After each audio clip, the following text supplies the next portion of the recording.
I just wanted to share a common mistake that couples make when they're trying to resolve conflict with their partner, something that they've said or done that's frustrated them, and for some reason they just find it really difficult to express it in the right way, and it can lead to arguments and tension and stress between them. And these are people who are usually really good at their relationships with other people. They're good at communicating how they feel, seem to get on well with friends and family, but with their partners they just can't quite seem to find the right words, and then it runs away with the situation. It can escalate things and get a lot worse. And I think it trips a lot of couples up, because it can create an environment which is dominated by these negative interactions rather than just being able to smooth things through much quicker and much easier. So I think it ends up going badly for a lot of couples, but it's mainly because they overthink it, and they can get themselves stuck in this critical defensive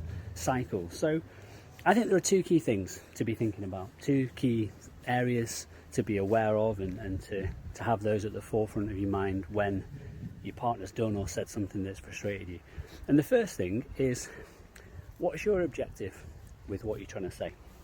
So you're trying to get your point across to them, you're trying to raise a concern that you have, a frustration, but what's your overall objective? Because if your objective is to criticize them and to make them feel like they've done something terribly wrong, they should never have done that, they're absolutely out of order for behaving that way, or you're creating, with that criticism, you're creating a defensive environment that then they actually rapidly defend themselves. They don't want to feel criticized. They feel like they need to stick up for themselves in that moment and don't want to be overly dominated by you either. So if we're leading with criticism, then it's going to create that defensive environment.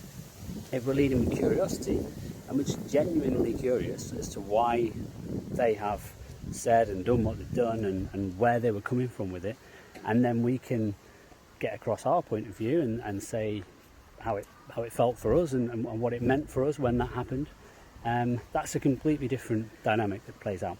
So that's one thing. And the second thing is to consider whether it's the right time. Now, this is massive for couples, and so many of the people that I work with have this challenge where there'll be one person who wants to speak about it straight away and resolve the issue immediately, and there'll be the other who wants some time to think about it, wants to actually think about what they're going to say and put it across in the best way possible.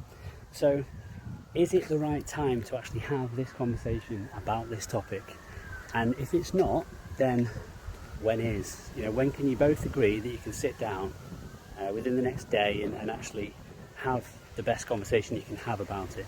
So those are just two really simple things, two really simple mindset shifts that I hope you find helpful when you're trying to approach challenges with your partner. So thanks, I'll see you again soon.